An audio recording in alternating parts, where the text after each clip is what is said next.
Hey guys, what's going on? Welcome back to another video. My name's Dion and today this is a quick update. So if you're a subscriber of the channel, you would have seen that last week I didn't upload. So there was no weekly review or podcast and there was no FTMO Let's Go.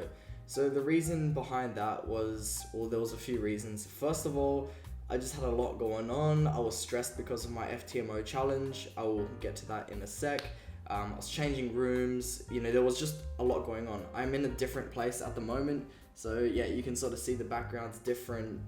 This is the first video I'm recording here. I'll do a little room tour in a sec just to show you my setup. It's mostly based around productivity and how I can stay very focused, productive, be marinating in my ideas and stuff so I know what's going on and what I want to do. So pretty much with my FTMO challenge, I am down 8%. So I've only got 2% at the moment until I fail, or I need to catch up and make 13%, probably a little bit more than 13% to pass. When do I need to do that by?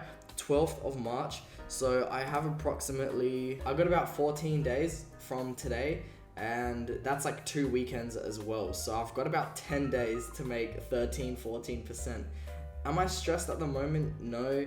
I've been running myself through, I've just been doing a lot of self-guidance. I was asking myself hey, what happens if I fail? What happens if I lose? What do I actually need to do? I was just, the reason why I didn't upload is because I was spending so much time really trying to guide myself into the right mindset to approach it. So instead of showing you my fails, I do like to be transparent on this channel and show you guys everything. And don't worry, I will continue to do that. But instead I have something of more value instead of showing you my losses, because there was a very common factor between all my losses. And instead, I'm just going to go through with you guys what I feel is holding me back, or was holding me back with the FTMO challenge. So to begin with, the first challenge to make the 10%, I was in drawdown of about 3 to 4%, and then in 1 week I made that 3 to 4% and an extra 10%, leading me to an overall gain of about 13 to 14% in a week. That's why I'm not stressed at the moment. I know that I have the potential to do this again. I'm not going to say with ease, and I'm not going to say it's difficult. It really depends on the market conditions and how well I stick to my plan.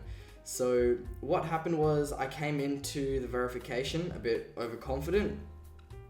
Immediately I was into drawdown, and I have not actually been in the green. It's just kept going down. I got to a stage where I stabilized and made my way back up a little bit, but then it dropped down again. Now this is down to one fundamental principle, and this is greed. Now in Forex, in trading, in investing, and everything, greed can mean so many different things. But in this case, for me, greed was trying to make back the losses and just smash through the challenge quickly. I was not taking into account how much time I had. Well, I sort of was, but for the wrong reasons. I was thinking I may be losing now, but I got so much time, so it doesn't matter. I should have approached the verification challenge as, hey, I got 2 months. Let's only take the quality setups, take it real chill, and, use this allocated extra time for much higher quality trades. But instead I did the complete opposite. I was taking so many more trades, and because my risk management, each trade I was losing less than 0.5%, 0.5% max. I was like, okay, it doesn't matter if I lose a whole bunch of trades, because my risk to reward ratio, I'm going to win a whole bunch more. Now that leads us to the next point, my risk to reward ratio. So pretty much I was trying to look for the high reward trades that would give me at least 1 to 5, 1 to 7, 1 to 8. Because then risking 0.5%, winning one trade, even if it was just 0.5%, I would make 4% back. I'd make 3% back, something like that. But what I wasn't considering was that my stop losses were so tight. So that's the next point. I was greedy, and now my stop losses were really tight. So that ties into the greed as well. You'll see how all of these tie back into the greed. The small stop loss means the higher risk to reward ratio. So I was looking for the big profits pretty much. And I was trying to do that. Every time I saw a trading opportunity, what ran through my head was use small risk, because it won't matter if I lose. If I do lose, I'm going to make the money back. And it doesn't matter, it's just a demo. It's just the FTMO verification. So I was really coming into it with sort of the wrong mindset, and now my mindset did fluctuate quite a bit throughout the verification. And along with my mindset, also my strategy was like a little bit all over the place. So if you're a subscriber, you know that I don't trade with a physical trading plan. I used to have a trading plan and I was using that, and then I realized it was too much stress to try and tick off every single checklist and try and document it all. I was actually trading much better without the trading plan physically. Now I did have a plan in my head, but that does have its ups and downs. So pretty much my mindset and my trading plan was a little bit all over the place, and that was very evident in my equity curve and my results. So because my stop loss was so tight, that just means there is a higher chance that it's going to get hit. Because if you look at the ATR, which is the average true range, that's just an average of how much the market moves in the specified amount of time. So say if I was to go into the 15-minute chart, I could find the average true range for the 15-minute chart. All that means is, hey, on average over a set period of days, this is how many pips the market moves on the 15-minute time frame. And you can apply this to each time frame you trade, whatever you want. But pretty much, I was like, hey, if I just take like a whole bunch of trades, even if I lose a whole bunch, because my stop loss was so tight, due to the stop loss being so tight, the reward was going to be crazy anyway. So even if I lose a whole bunch, then the winning one is going to make it all back. But what I didn't realize was that my stop loss would repeatedly be hit, and for some reason my trade wouldn't run to profits. I don't think I've had a single trade this verification stage run its full profit. So that was another mistake. It was very like, hey, take every trade you see because eventually you're going to hit one. And coming into the markets with that mindset is horrible, and I say that would be a very big reason as to why I'm underperforming. So pretty much those were the reasons why I realized. So pretty much those are the reasons why I was underperforming. And I mean, you can see they are all over the place. Like, you know, the mindset was not great. I wasn't coming into the trades as confident as I was with the first challenge, because I was like, hey, take a whole bunch of trades, eventually one's going to hit and you're going to make the big profits, win back all the losses and more. And I was just like, every single setup that I'd see, I was doing that. Also, I was trading on a very small time frame. So I was trading on the 5-minute and the 15-minute time frames, because I came into it with, the greed mindset. Hey, I want this quick. I want this now. I want to enter a trade this morning. I want to get it out by lunch. I want to get it out before the end of the day. Feel good, get that dopamine rush, move on, next day, repeat.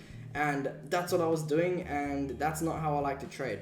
If you are a subscriber, then you know that I like the 2-hour time frame. I like trading on the hourly mostly. But the thing is, with the pressure building up, seeing myself go down into drawdown, realizing that I have a set amount of time to do this, you start stressing, you start panicking a little bit, and you want quicker results. And because of that, I moved down to the smaller time frames, and I just started going crazy, like execute without doing it properly. So generally, that was the main reasons why I've been underperforming. But I've decided that, hey, if I keep doing this, I'm gonna get nowhere. I can't just let myself do this over and over and over again. So yeah, pretty much for the verification stage, everything was all over the place pretty much, but I'm very grateful for it, because the lessons that I learned in just this month itself they are lessons which I can apply further to my future and my career of trading, and they are very, very important lessons which you won't learn through books. I mean, you can read about them and psychology and stuff, but until you go through that experience yourself, until you make those mistakes, you feel that pain, you feel that burn, and you realize that you got to make a change, like until all that happens, I don't feel like you really, really learn the lesson. So I came into FTMO thinking that, hey, if I pass, I pass. If I don't, then I'm going to learn a few things. Now, this, like the past 2 months, 3 months, ever since I started the FTMO challenge, my growth has been exponential as a trader. Although my results don't show it, It's because, you don't learn these lessons by making good trades. You make these lessons by making the losses and making the bad trades. So I've been losing so much, but like, don't let that distract you from the fact that these losses really are the winners in the end. Like, they are what they're teaching me the most. And later on in my career, when I'm doing really well, I can directly say, hey, back when I was losing so much in the FTMO challenge, like, that's why I'm here. So hey, no stress. I'm pretty chill about it. I've still got time. I'm not defeated. My mindset is still, I'm going to win this. The challenge is mine. I'm going to be funded. If not, hey, fair play. I really did try my best and I got so much out of it. So while we're here, I'm just going to run through the charts. I'm going to go through some Aussie pairs, a little bit of crypto, just give you guys a few rundowns because, it felt really bad missing out on the uploads last week. I pride myself on my consistency to give you guys the value, some quality videos, the analysis every single week. And I've been doing this since like almost a year now. I've been uploading at least twice a week for the whole, this entire year. And that was the first time I missed uploads. It was just a little bit too much for me to handle. There was a lot going on and I felt like I could not produce the quality videos that I was happy with. So I just decided to take a break, not film at all, come back fresh. So let's get into some charts. So here we have the Aussie dollar, as you can see. And pretty much I'll go through my thoughts at the moment. I'm bullish on Aussie pairs. That's it. I'm very bullish on Aussie pairs. I was looking at the dollar index. Price is bearish. And so pretty much what that means is on the Aussie dollar, I am extremely bullish on the Aussie dollar. So as you can see here, I have a trend line drawn out. Very clean, simple. There's a trend line here. This is a part of a larger channel. So we'll go into the weekly. So you can see here, okay, never mind. It's not a channel. It's just it's like a ascending trend line acting as resistance. So we'll go back down to the hourly here. So now price is reacting to this ascending trend line as a form of support. It's respected it once, respected it twice, and currently we see it respecting it 3 times. Now, what I'm waiting for at the moment, or what I feel like is going to happen, is I feel like price here has the potential to make a strong, impulsive, bullish move and break this last high, make a higher low and continue its way up to 0.81. This has been my target for quite a while, 0.81, and I've been saying that for ages. But, okay, little tangent. This is the thing. There's a difference between good analysts and good traders. Good traders know how to place the trades. They know how to get out, this and that. Analysts just know where price is going. For me, I've known price is going to 0.81 for ages. But why am I in such a drawdown? It's because my trading skills have just not been up to scratch to catch the right moves, to stay patient, this and that. So pretty much, I know price is going to 0.81. It may not, but my bias is that it will. So it's rejected this support. What am I waiting for at the moment? Well, I'm looking for, I don't know pattern names very well, but I think it's called the rising star or something like that, where pretty much you have a bullish pin bar at a area of support, and then you have a very strong bullish candle which sort of engulfs the last 2 candles. So if this candle here, which you currently see, closes above here, that would be very strong. But also what I'm looking for is a break of this moving average. So if we go down to the 15-minute, what I would have done originally is just drawn this trend line, something like this, and be like, okay, once this trend line is broken, I'm entering long.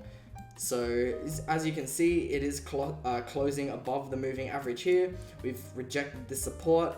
It looks like we're about to make a higher high, or not really. Wait, this is the high low. Yeah, so we'll make a higher high, and as soon as we make the lower low, and especially if the lower low just turns out to be on an area of the Fibonacci golden retracement zone, then boom, I'm entering long. But that's on the 15-minute. That is a valid trade, to be completely honest with you, but that's how I've been losing quite a lot. So I'm just going to be more patient and wait for hourly confirmations. My target is 0.81, so even if I enter a trade here, pretty much what I'm waiting is for probably 1 or 2 cycles of higher highs or higher lows So if I see a higher high, I'll draw this out here. If I see this, like higher high, higher low, now maybe I might enter on the higher low, or I might wait for another higher high and another higher low. And look at that. I still have plenty of time, or a really good amount of pips until then. Let's just say price here, because as you see, I started above this moving average. That's still what? How many pips? That's still like 200 pips. So I can't be mad at that. Now, my only concern at the moment is that I do have like 10 days. I still have about like 2 weeks. So I can't be taking these swing trades, or these like, longer duration trades, because hey, I might not actually have enough time to reach my full target. But that's when I'll look into the ATR, the average true range, just to see on average how price is moving. And I'm gonna do it on the daily just to see, okay, on average, on each day, this is how many pips have been moving. And I'm pretty sure it's about 60-ish, 60 to 70 pips on average this pair moves on the daily. So, you know, that's 200 pips, that's like what? That's about roughly 3 to 4 days of movement, so that should be fine. But that's assuming that price is only going bullish. So that's my small analysis on AU. Pretty much, if I'm looking for, if like in bearish scenarios, essentially I want price to reject off this moving average, create a like lower lows and lower highs, and going back down to 0.77, an area which I really like.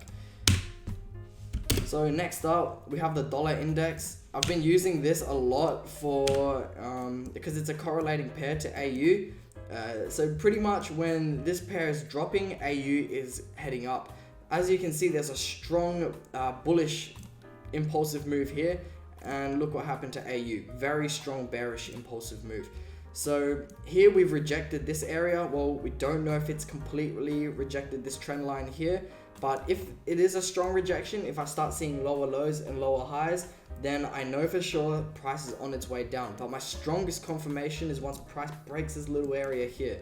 So I did have this marked up for a while, and yeah, price did reject it. So it is significant, price rejected to it very strongly. If price can break through here, but I'm not gonna wait that long, because by then the FTMO challenge may be done, but look, we don't really know yet. So pretty much, yeah, I'm waiting for this area to be broken, and that will be another trade I will be taking. But I just want to see a break in structure. I sort of see this pattern here, which I think it's like a head and shoulders pattern, like something like this. So we have the left shoulder here, we have the head, and then I'll look for the right shoulder, boom, like that's sort of what I'm looking for. Look it up if you want to. I can't explain it well just because I don't really trade with patterns, but I can spot them and recognize them, and sometimes they work. But essentially, all I'm looking for here is, like, I don't make my trades based off what the movements of this like pair does. So it's not a pair, it's the dollar index. Pretty much, I'll look for market structure and stuff on the Aussie dollar, and then I confirm it with this pair. So if price is going to break this high, for example, so if price breaks this high and I'm like, is this just a fake out or is it going to continue up? I'll look here. If price breaks that high on AU, then I know that's this low here that needs to get broken. So then if price breaks this low and continues down, then that's my confirmation I'm in. Now, AJ, I really have been like, I'm developing a crush on this pair. I'm not gonna lie, I'm really liking this because it moves so nice and it moves so smooth, but I haven't really been trading it. It moves just like AU, moves very similar to AU, but just without all the unnecessary BS, all the fake outs and this and that. It moves slow, but it moves smooth. So I really like that. As you can see, there's a very similar setup to AU. It is following an ascending trend line, acting as a support, and it's come down to test it. Now it's also testing this area of support, also the shaded area, and I do have long targets at 88. So let's see what's going on. Very bullish ever since when? Like October last year. Very bullish, very bullish. We've broken this area of resistance. Well, it was resistance. I'll see what drew it on. So, okay, so it is a weekly resistance. As you can see, strong rejection. There's strong rejections up here, lots and lots of wicks. So I feel like if price can make a solid close above that, especially on like the daily, which it did up here. I don't know if it closed above up here. So yeah, little fake outs here and there. So that's what I'm looking for. Like, is this just another little fake out? What's gonna happen? But it looks like we're coming down to this trend line, and this trend line is really keeping price above this support. Pretty much what I want to see. You know, I am bullish on this pair as well. I want to see a break past the previous highs, and then I want to see a higher low, and that's my entry, and I'm going long. In regards to bearish scenarios, I want to see price break, this support. I want to see price break this support, and I want to see price break this support. Once it's broken all of those and makes a lower high, then I'm entering short probably towards the bottom of this channel here at 79.5, and that's what I'll be, doing when I'm going bearish. But yeah, AJ is really smooth, it's really clean, and spoiler alert, I feel like I will be swapping over to this during the last 2 weeks of my FTMO challenge to trade. Risky, but I feel like it's a much better choice. I'm really getting sick of AU right now, and I want something a little bit different. AJ is really nice. So if I do trade AJ, then I'm going to have to see, like correlations and stuff. I don't think it correlates well with, the DEXY, but I'll just have to do the research. Now, moving into Bitcoin.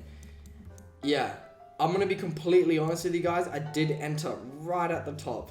Not a good move. But I approach cryptocurrency very differently to how I approach trading. Cryptocurrency is buy and hold, and I will just hold. I'm not selling it, I'm not trading it, I'm not swapping it. It's just buy, hold, buy, hold, buy, hold. Now, there is quite a strong dip, as you can see here. I'm probably going to put some more funds into that and buy this dip. There is an area of support here, as you can see. I'll just draw this out here. I really like this area here. If I can buy this dip, perfect, crisp, and clean. This is my target at the moment, so I am looking for price to make its way up to there. But in the long run, like you can see, it's just doing, strong impulsive retracement. Strong impulsive retracement. And now we're looking for the next impulsive leg. I'm not scared, I'm not nervous to be putting my money into Bitcoin right now. It's riding pretty smooth, to be completely honest with you. I'm just going to clean up the charts a little bit and just do a little bit of this and that. Something like this. Ascending trend line.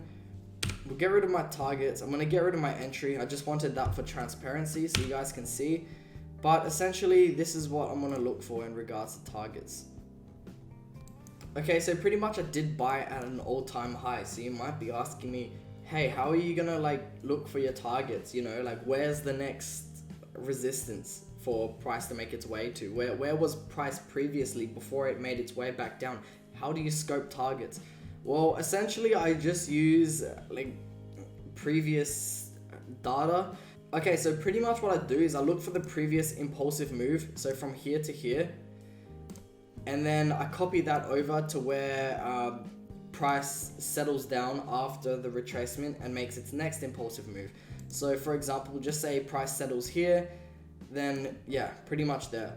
But just say at the moment, since price does seem to be forming like a double bottom, I'm going to aim for the next high, or the previous high, which was literally here. So this is why I entered, but now my entry is becoming my next target. So if I buy here, then I'm aiming for here. I'm not setting stop losses or any of that because I am investing in cryptocurrency. I'm not trading it. So the targets and stuff is just more so for me to be like, hey, okay, it's hit this target, it's gone past, that's good, that means we're in good profits, something like that. But pretty much Bitcoin, very bullish. Just keep buying the dips, can't say much more than that. Now, Dogecoin. Again, I love this coin, it's really fun to play around with. The only thing is, it's very risky because, hey, it's Dogecoin. So, pretty much, yeah, price is in a descending channel at the moment. I have set my profit targets to be up here at the previous highs. So, what am I waiting for? Well, pretty much I'll show you what I can see at the moment. I see a small area of support being formed here. So, if we just delete this, it will give you a triangle. So like a descending triangle. And I love triangles because when they break out crazy. If it breaks to the downside, then that's not good, because I can't sell this. I'm not selling like cryptocurrencies like I can sell fiat currencies. At the moment, I'm just hoping and praying for a break to the upside, because if it is, then it's longs for days until here. So yeah, my unit of measurements, this is in Australian dollars because I'm Australian.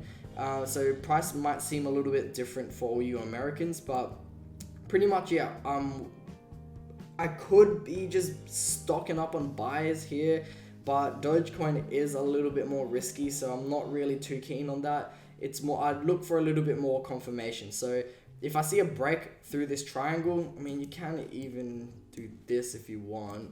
So it's a little bit tighter of a triangle, but hey, it still works. It respects the tops of the wicks. So if I see a break to the upside, then we're going up to these targets. So that's my very basic analysis on Dogecoin. As you can see, there's not much price action happening until, yeah, beginning of the year. So what we've seen is we've seen this big impulsive movement, retracement, another big impulsive movement. Now we're coming into like what people call like a bullish flag or whatever, but I don't see it as that. I just see strong support. I see price making lower highs, forming a triangle. If I was to apply my Forex knowledge over to this, then, well, price is in an uptrend. So I'm just waiting for price to break to the upside of this triangle before I go all in on the buys and go to the moon. So yeah, that's pretty much my analysis on what I'm looking at the moment. The Aussie dollar, I'm bullish. That I'm not anything. I'm just using that as confirmation for my AU pair. AJ, I'm bullish and I really want to trade this next week. Bitcoin, I'm bullish. Keep buying the dips. Dogecoin, I'm also bullish. I'm just waiting for price to break this triangle. Once it breaks this triangle, we're going to the moon. As you can see, I also have Ethereum. I have like Rune SNX. I have gold. Gold I was sort of using as a another correlating pair for AU, but I do like the DXY more, so we're going to go ahead and remove that.